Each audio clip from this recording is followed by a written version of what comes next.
Hello students, IQ study point के YouTube channel में आप सभी का एक बार फिर से मोस्ट वेलकम। आज मैं लेकर आया हूँ BSc सेकेंड ईयर के जूलॉजी फर्स्ट पेपर जो कोऑर्डिनेट जूलॉजी का है। इसमें पहली यूनिट में हेमिकोऑर्डिनेट सबफाइलम है, जिसके अंतर्गत हम वेलेनोग्लोसस का अध्ययन करेंगे। ठीक है, तो इस वीडियो में हम आज इसी एनिमल के क्लासिफिकेशन और external morphology, habit and habitat के बारे में डिस्कस करेंगे। तो चलिए वीडियो को स्टार्ट करते हैं। उससे पहले आप सभी से रिक्वेस्ट है कि मेरे YouTube channel IQ study point को सब्सक्राइब और वीडियो को लाइक शेयर ज़रूर करें। तो चलिए स्टूडेंट्स, अब हम बात करते हैं वेलेनोग्लोसस की। तो वेलेनोग्लोसस जो है एक हेमिकोऑर्डिनेट है। इसको हम एकोनवर्म और टंगवर्म भी बोलते हैं। वेलेनोग्लोसस से ऑब्जेक्टिव में कई बार ये क्वेश्चन पूछा जा चुका है, एकोनवर्म किसे कहते हैं, टंगवर्म किसे कहते हैं। तो इसके बारे में आज हम अध्ययन करेंगे। तो सबसे पहले हम बात करते हैं इसके सिस्टमिक पोजीशन अर्थात क्लासिफिकेशन की। तो इसका किंगडम जो है एनिमेलिया है, फाइलम कॉर्डेटा है। फाइलम कॉर्डेटा में हम उन एनिमल्स को रखते हैं जिनमें नोटोकॉर्ड प्रेजेंट हो, नर्व कॉर्ड प्रेजेंट हो, फेरेंजियल गिल स्लिट पाए जाएं, पोस्ट एनल टेल पाए जाए। तो ये चार फंडामेंटल कैरेक्टरिस्टिक्स हैं। इन्हीं के आधार पर हम किसी एनिमल को फाइलम कॉर्डेट में रखते हैं। ठीक है, तो इसका सब फाइलम है Hemichordata, class Enteropneusta, order Enteropneusta, family Ptychoderidae, genus Balanoglossus. अब अगर हम स्पीसीज़ की बात करते हैं यहाँ पर, तो अब तक इसकी 20 स्पीसीज़ ऑल ओवर वर्ल्ड में खोजी जा चुकी हैं, जिनमें से 3 स्पीसीज़ जो आपको दी गई हैं वो इम्पोर्टेंट हैं। ठीक है, चलिए हम आगे बढ़ते हैं। तो अब हम बात करते हैं इसके नाम की व्युत्पत्ति अर्थात डेरिवेशन ऑफ नेम। तो वेलेनोग्लोसस क्लेविगेरस का 1829 में डेले चीज़ा द्वारा इटली के नेल्स प्रदेश से वर्णन एवं नामकरण किया गया।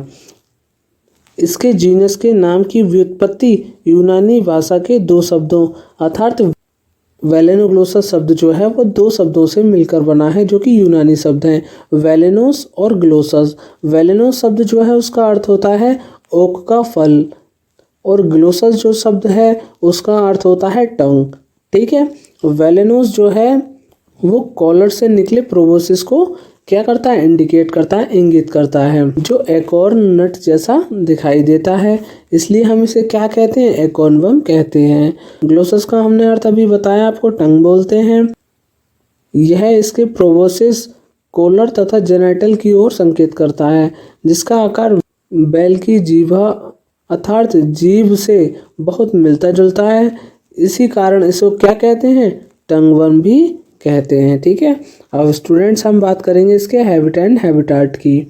ठीक है, तो आप देख रहे हैं ये डायग्राम, जिसमें आपको बताया गया है कि ये वेलेनोग्लोसस का प्रोबोसिस है, कॉलर है, और ये आपको ये जो पूरा भाग है इसे कहते हैं अपन ट्रंक। ठीक है, इसमें आपके ये जो दिखाई दे रहे हैं ये है हेपेटिक सी की, और ये इसके पीछे का हेपेटिक रीजन हो गया आपका। ये आपकी हो गई मिड डोर्सल रिज, ये हो गया आपके जेनाइटल विंग्स। ठीक है, और ये हो गई आपकी एनस। ठीक है, तो चलिए फ्रेंड्स, अब हम इसके हैबिट एंड हैबिटेट के बारे में जानते हैं। वेलेनोग्लोसस एक मैराइन एनिमल है जो समुद्र के तले पर यू शेप बरो बनाकर रहता है। यह अपने बरो की दीवारों को सैंड पार्टिकल या म्यूकस द्वारा मजबूत बना लेता है। वेलेनोग्लोसस का बरो 50 से 75 सेंटीमीटर तक गहरा होता है। बरो में 2 ओपनिंग होती हैं जिनकी दूरी 10 से 30 सेंटीमीटर होती है। ये आपका इम्पोर्टेंट पॉइंट है। एंटीरियर ओपनिंग फनल शेप होती है तथा एक्सपोज्ड होती है। इसमें से कभी कभी इमरजेंसी के लिए एसेसरी ओपनिंग निकल आती हैं, जिन्हें अचानक भागने हेतु उपयोग में लाया जाता है। बरों की पोस्टीरियर ओपनिंग राउंडेड होती है। यह स्पाइरली कॉइल्ड फीकल मैटर के नीचे छिपी रहती है। ठीक है, वेलेनोग्लोसस में अपने प्रोटेक्शन के लिए आइडोफोम जैसी गंदी स्मेल भी आती है। इसकी कुछ स्पीसीज फॉस्फोरेसेंट होती है। फॉस्फोरेसेंट से मतलब है यहाँ पर जो लाइट प्रोड्यूसिंग होती हैं, ठीक है। बेलेनोग्लोसस एक इनएक्टिव वर्म है। इसे एकोनबम इसलिए कहा जाता है क्योंकि इसमें प्रोबोसिस कॉलर के बाहर ओक के फ्रूट जैसा निकला होता है, जिसे एकोनट जैसा दिखाई देता है। इसे टोंगवर्म भी कहते हैं क्योंकि प्रोबोसिस कॉलर के जेनाइटल विंग से मिलकर टोंग जैसा दिखता है। ये हमने अभी आपको बताया था, ठीक है। नेक्स्ट अब हम बात करते हैं वेलेनोग्लोसस के शरीर से सबसे इम्पोर्टेंट पार्ट प्रोबोसिस होता है क्योंकि मस्कुलर एक्टिविटी के कारण यह लंबा व छोटा हो सकता है। इसमें वरों की एंटीरियर ओपनिंग से फूड पार्टिकल्स अंदर आते हैं और पोस्टीरियर ओपनिंग से मलत्याग कास्टिंग के रूप में होता है। वेलेनोग्लोसस एक माइक्रोस्कोपिक फिल्टर फीडर है। यह रेत को निकलकर डायटम्स, प्रोटोजोन्स, अन्य माइक्रो ऑर्गेनिज्म पर फीड करता है, ठीक है। इसमें सेक्सेस जो होते हैं अलग अलग तथा टॉर्नेजिया नामक फ्री स्विमिंग लार्वा बनता है, ठीक है। ये आपका इम्पोर्टेंट पॉइंट है। इसमें लार्वा पूछा जाता है कभी कभी, और इसमें ये पूछा जाता है इसमें सेक्सेस अलग अलग होते हैं या सेक्सेस एक ही में होते हैं, ठीक है। तो इसमें सेक्सेस अलग अलग होते हैं और टॉर्नेजिया नामक लार्वा जो कि फ्री स्विमिंग लार्वा है पाया जाता है। तो स्टूडेंट्स अब हम बात करते हैं इसकी मॉर्फोलॉजी की। तो इसकी मॉर्फोलॉजी में हम सबसे पहले बात करेंगे इसके शेप की। शरीर जो इसकी बॉडी जो होती है वो soft, long, worm like cylindrical होती है। शरीर का साइज जो होता है, शरीर की लंबाई 10 से 50 सेंटीमीटर तक होती है, लेकिन वेलेनोग्लोसस गाइगाच की लंबाई 1.8 मीटर तक पहुंच जाती है, ठीक है। अब हम इसकी सिमेट्री की बात करेंगे। तो वेलेनोग्लोसस एक बाइलेटरली सिमेट्रिकल एनिमल है। अब हम इसके कलर की बात करते हैं तो इसका रंग जो होता है ब्राइट होता है अर्थात भूरा होता है। इस पर लाल नारंगी रंग के छींटे दिखाई देते हैं, ठीक है।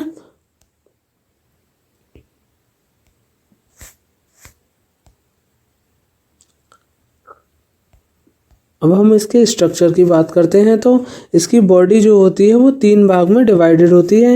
इसमें पहला होता है प्रोबोसिस, जिसे प्रोटोस्टोम भी बोलते हैं, दूसरा कॉलर, तीसरा ट्रंक। तो चलिए स्टूडेंट्स अब हम बात करते हैं इसके पहले भाग प्रोबोसिस की।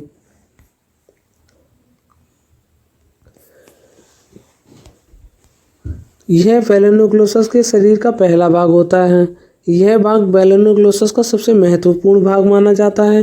क्यों माना जाता है? इसका कारण यह है कि यह बर्रोइंग टाइम में बहुत हेल्पफुल होता है, ठीक है। वैसे तो इसका शेप कोनिकल होता है, लेकिन सेक्शन काटने पर इसकी आउटलाइन जो होती है सर्कुलर दिखाई देती है। प्रोबोसिस की सीलों को प्रोटोसील कहा जाता है। एक इम्पोर्टेंट पॉइंट है, ठीक है, प्रोटोसील कहा जाता है। यह प्रोबोसिस की सीलों को प्रोटोसील कहा जाता है।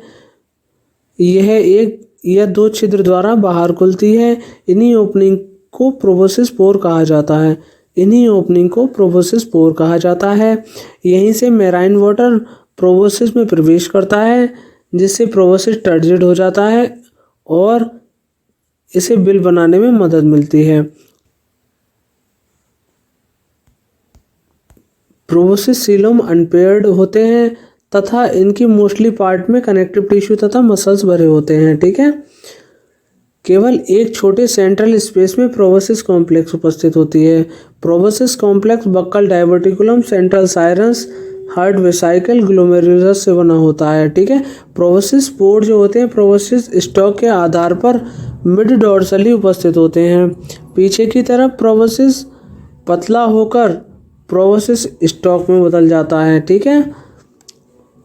इसके नीचे एक यू शेप गड्ढा पाया जाता है, जिसे प्री ओरल सीलियरी ऑर्गन कहा जाता है।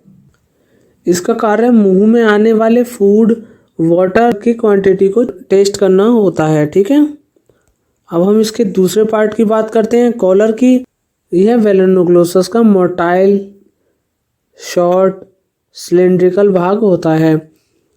इसके फनल जैसे एंटीरियर किनारे को क्या कहते हैं? कॉलरेट कहते हैं। ठीक है, कभी कभी ऑब्जेक्टिव्स में पूछा गया है वेलेनोग्लोसस में फनल जैसे एंटीरियर किनारे को क्या कहते हैं? तो आपका राइट आंसर होगा कॉलरेट कहते हैं। ठीक है, जो कॉलरेट होता है वो प्रोबोसिस स्टॉक को पूर्ण रूप से ढक लेता है। ठीक है, वेंट्रली इसमें एक माउथ ओपनिंग पाई जाती है जो वक्कल कैविटी में खुलती है। कॉलर का पोस्टीरियर एंड ट्रंक से एक कंस्ट्रक्शन द्वारा अलग किया जाता है, इसे कॉलर ट्रंक सेप्टम कहा जाता है। कॉलर की दीवार मोटी हाईली मस्कुलर होती है। कॉलर में एक सीलोम पाई जाती है जिसे मीजोसील कॉलर सीलोम कहते हैं। ठीक है, यह भी एक कॉलर पोर्ट द्वारा बाहर खुलती है। अब हम वेलेनोग्लोसस के शरीर के तीसरे भाग अर्थात ट्रंक के बारे में देखते हैं। तो यह वेलेनोग्लोसस के शरीर का सबसे बड़ा भाग होता है। इसके शरीर को 3 भागों में बांटा जा सकता है। पहला होता है ब्रैंकायोजेनिटल पार्ट, दूसरा हेपेटिक रीजन, तीसरा पोस्ट हेपेटिक रीजन। ठीक है, तो सबसे पहले हम बात करते हैं ब्रैंकायोजेनिटल पार्ट की। ठीक है, यह ट्रंक का पहला भाग होता है जिसका कैरेक्टरिस्टिक फीचर जेनिटल विंग्स की उपस्थिति होती है। यह इसका कैरेक्टरिस्टिक फीचर है। जेनिटल विंग की फॉर्मेशन बॉडी की आइदर लेटरल साइड से बनने वाले 2 पोल्स द्वारा होती है। जेनिटल विंग्स में ही गोनट्स पाई जाती हैं। यह आपका मोस्ट इम्पोर्टेंट पॉइंट है कि गोनट्स कहाँ पाई जाती हैं? तो जेनिटल विंग्स में ही पाई जाती हैं। कहाँ? जेनिटल विंग्स में ही गोनट पाई जाती हैं। इस भाग के अग्र आधे भाग में लगे हुए ब्रैंकायल एपरेटर्स अर्थात गिल पोर पाए जाते हैं। ये मिड डॉर्सल रिज की एक साइड पर होते हैं। गिल पोर की संख्या आयु के साथ बढ़ती जाती है। दोनों जेनिटल विंग्स मुड़कर मिड डॉर्सली मिल जाते हैं। इसी भाग में कभी कभी कॉलर का एक प्रोजेक्शन या अपरकुलम भी दिखाई देता है। ठीक है, तो चलिए अब हम नेक्स्ट बात करते हैं सेकंड पार्ट की। तो सेकंड पार्ट है इसका हेपेटिक रीजन। तो हेपेटिक रीजन में क्या है होता है कि यह ट्रंक का मध्य भाग है। इसका रंग हरा होता है। यह डॉर्सल सरफेस पर अनेकों इरेगुलर अनियमित छोटी छोटी हेपेटिक सीकी के उभार दिखाई देते हैं। यदि ये उभार नहीं बन पाते हैं तो इतना हिस्सा क्या हो जाता है? गहरे रंग का दिखाई देता है। अब हम बात करते हैं तीसरे भाग पोस्ट हेपेटिक रीजन की, जो कि ट्रंक का सबसे लंबा भाग होता है। इसे कॉर्डल रीजन भी कहते हैं। इसका पोस्टीरियर एंड पतला होता है और एनएस के द्वारा समाप्त हो जाता है। ठीक है, अब हम बात करते हैं ट्रंक में पाई जाने वाली सीलोम मेटासीलोम कहलाती है। तो यहाँ पर आपके लिए मोस्ट इम्पोर्टेंट पॉइंट बन चुका है ये कि वेलेनोग्लोसस के ट्रंक में पाई जाने वाली सीलोम कौन सी होती है, क्या कहलाती है? तो यहाँ पर ये आपके लिए मोस्ट इम्पोर्टेंट पॉइंट है। ये ऑब्जेक्टिव्स में पूछा जा सकता है कि वेलेनोग्लोसस के ट्रंक में पाई जाने वाली सीलोम को क्या कहते हैं? तो आपका राइट आंसर होगा मेटासीलोम कहते हैं। यह एक पेयर कैविटीज के रूप में बॉडी वॉल तथा गट वॉल के बीच में पाई जाती है। अब हम बात करेंगे इसके एंडोस्केलेटन की। ठीक है, तो वेलेनोग्लोसस में कोई निश्चित एंडोस्केलेटन नहीं पाया जाता है। इसमें स्केलेटन के रूप में 4 संरचनाएं होती हैं जिनकी फॉर्मेशन बॉडी वॉल की बेसमेंट मेम्ब्रेन की थिकनिंग से होती है। ठीक है, अब हम बात करेंगे इसकी 4 जो स्ट्रक्चर्स हैं वो कौन कौन से हैं। तो पहली स्ट्रक्चर है इसकी वक्कल डाइवर्टिकुलम, दूसरी होती है प्रोबोसिस स्केलेटन, तीसरी होती है ब्रैंकायल स्केलेटन और चौथी होती है आपकी पाइकोकॉर्ड। तो चलिए स्टूडेंट्स अब हम बात करते हैं वक्कल डाइवर्टिकुलम की। यह वक्कल कैविटी की रूप से निकलने वाली एक छोटी मोटी तथा खोखली आउटग्रोथ होती है जो आगे की ओर बढ़कर प्रोबोसिस स्टॉक से होती हुई प्रोबोसिस सीलोम में चली जाती है। बक्कल डायवर्टिकुलम की आंतरिक संरचना नोटोकॉर्ड जैसी होती है। इसमें वैक्यूलेटेड एंडोडर्मल सेल की एक रो पाई जाती है। काफ़ी समय तक इसको नोटोकॉर्ड या स्टेमोकॉर्ड के रूप में देखा गया है। 1885 में सर्वप्रथम विलियम वैटसन ने इसे नोटोकॉर्ड के रूप में देखा था। तो आपके लिए ये मोस्ट इम्पोर्टेंट पॉइंट है कि सबसे पहले नोटोकॉर्ड के रूप में किसने देखा, तो सबसे पहले नोटोकॉर्ड के रूप में 1885 में विलियम वैटसन ने देखा था। ठीक है, चलिए आप आगे बढ़ते हैं। तो आधुनिक वैज्ञानिक इसे बजाय नोटोकॉर्ड के केवल एक बक्कल कैविटी की आउटग्रोथ के रूप में देखते हैं।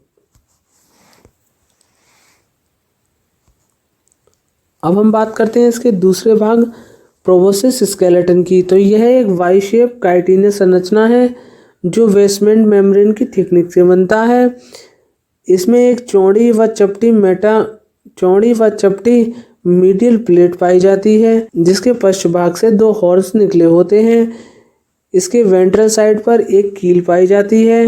इसके दोनों हॉर्न्स बक्कल कैविटी की रूफ तक पाए जाते हैं। ठीक है, अब हम बात करते हैं इसके तीसरे भाग की, तो वो है ब्रैंकाइल स्केलेटन। तो ब्रैंकाइल स्केलेटन की फॉर्मेशन बेसमेंट मेम्ब्रेन की थिकनिंग से होती है।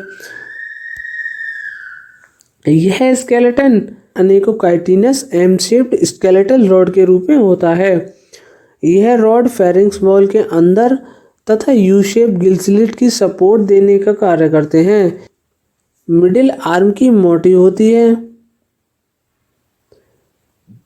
इनकी मिडल आर्म जो होती है वो मोटी होती है तथा यह अपने फ्री एंड्स पर क्या होती है, बाइफरकेट होती है। इसका कारण यह है कि इसकी फॉर्मेशन 2 पास लगी हुई रॉड से जुड़ने से होती है। ठीक है, तो अब हम बात करते हैं इसके चौथे भाग की। यह ट्रंक के पोस्ट हेपेटिक रीजन में इंटेस्टाइन तथा बॉडी वॉल के मध्य है, मिड वेंट्रिकली स्थित होता है। यह एक रॉड जैसी थिकनिंग होती है।